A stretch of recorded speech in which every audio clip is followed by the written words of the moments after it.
This story, these characters, all fictional. No, this is not an original story. However, I think the way it's told is unique and worth sharing. So without further ado, let's begin. In the town of Port Huron, Michigan, the wind howled like a hungry wolf, shaking the old house where Thomas Edison lived with his mother, Nancy. Rain lashed against the windows and thunder rumbled in the distance. Inside, young Thomas, just 12 years old, sat hunched over his desk in the flickering glow of a candle. The teacher's harsh words echoed in his ears. "Edison, your boy is a distraction. He cannot focus. He asks foolish questions. Frankly does not want him anymore. He is hopeless." Mrs. Edison, Thomas's mother, stood firm, her gaze unwavering. "Hopeless? He is curious. That is not a flaw. If your school cannot see it, then I will teach him myself." And so she did. Back at home, Thomas would spend hours poring over books, mixing chemicals, chasing sparks, and watching flames dance. One day, as he stared into a burning candle, he saw not just a flame, but a pattern, a rhythm. Young Edison turned to his mother in wonder. "Mother, when I look at sparks, I see patterns. I want to know what they mean." Nancy smiled, knowing her son's insatiable curiosity would lead him to greatness. "Then follow them, Thomas. Those sparks may one day light the world." Years flew by like sparks in the night, setting Thomas Edison's soul ablaze with ambition. At 15, he was already selling candy and newspapers on the Grand Trunk Railroad. With ink-stained hands, he printed headlines on a portable press, capturing the latest news for eager passengers. One day, as he worked, a passenger leaned in, intrigued by the boy's bustling energy. "Boy, what are you printing there?" Edison grinned, proud of his handiwork. The Grand Trunk Herald, the first newspaper printed on a moving train. Suddenly, a chemical bottle tipped, sending a small explosion rocketing through the air. Startled, the conductor rushed in, his face thunderous. "You and your crazy experiments. Off my train." Young Edison stumbled, clutching his ears. His hearing was gone, muffled forever by the explosion. But amidst the ringing, he realized something. Less noise, more thinking. Maybe this is a gift. Driven by determination, Thomas saved every penny, working tirelessly to achieve his dreams. Finally, at 23, he had enough to rent a small office on Wall Street. There, with a mix of brilliance and sheer grit, he created the world's first improved stock ticker. When he presented it to potential investors, they were stunned. "Mr. Edison, this is genius. We'll buy it from you for $40,000. Edison's eyes widened. $40,000? The deal was struck and Edison became a rich man overnight. With his newfound fortune, he bought his first lab, filled it with assistants, and sparked a revolution of invention. From phonographs to electric lights, each experiment pushed the boundaries of possibility. One assistant recalled, "This is not a workshop. This is an invention factory. Here, we will build the future." Edison's relentless drive, however, came at a cost. He threw himself into his work, often forgetting about the world around him. In 1871, he married Mary Stilwell, a kind and intelligent woman who became his confidant and partner. But even marriage couldn't tame Edison's wild spirit. Often he would come home late at night, his clothes dusty, his hair mussed, and immediately retreat to his lab, leaving Mary to wonder if she had married a man or a phantom. Sometimes she would find Thomas asleep in his chair, a half-eaten dinner on his lap, his mind clearly elsewhere.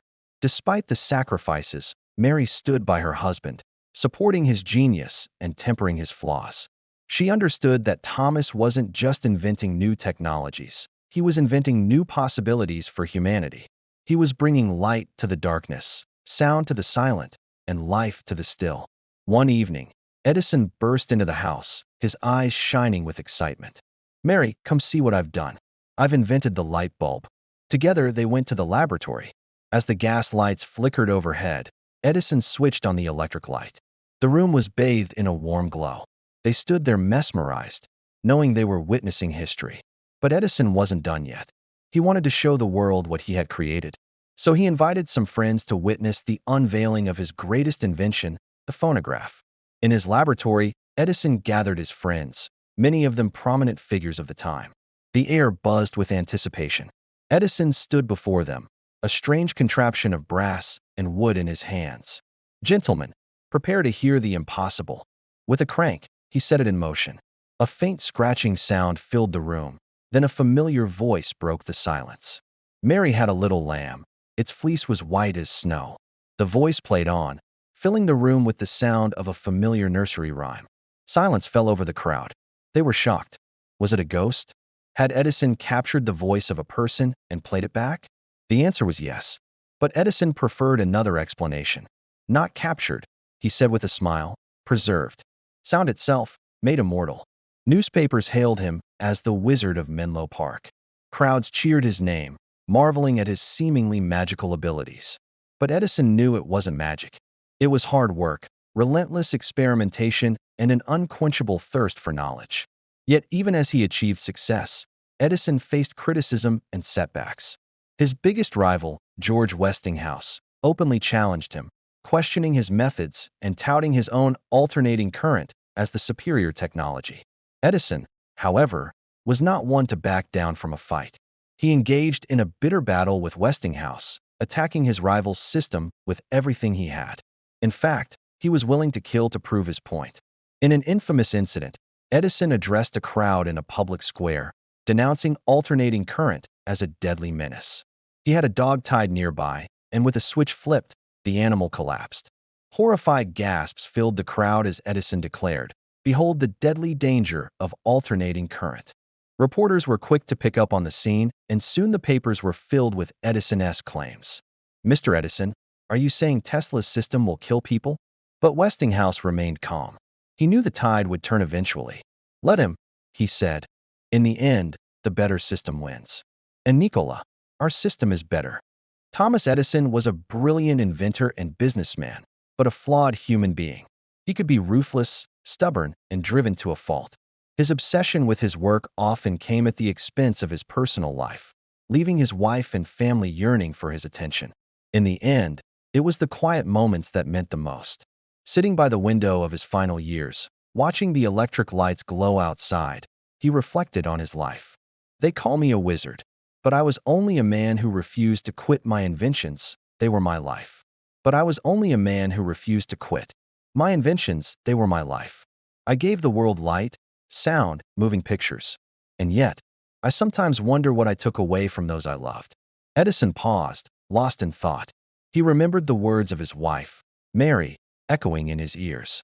"Your genius lights the world, but sometimes it leaves our home in darkness." Despite his flaws, Edison left an indelible mark on the world. He changed the way we live, work, and play. He brought light to the darkness, sound to the silent, and life to the still. On October 18, 1931, Thomas Edison died at the age of 67.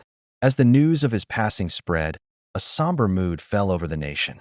President Herbert Hoover addressed America by radio, declaring a day of mourning. "Our nation has lost a great inventor, a great American. Tonight, I ask every home across the country to dim their lights for 1 minute, in honor of Thomas Edison, the man who gave us the power of light." As the sun set that evening, cities across America plunged into darkness. For 1 minute, people stood in silence, remembering the life and legacy of a great inventor. Then, as suddenly as it had vanished, the light returned, glowing brighter than ever before. And so, Thomas Edison, the boy once dismissed as hopeless, the man who became the Wizard of Menlo Park, was laid to rest. He left behind a legacy that would continue to inspire generations to come. A legacy of brilliance, determination, and an unquenchable thirst for knowledge. Thank you for watching this video. If you enjoyed this story, please don't forget to subscribe for more updates.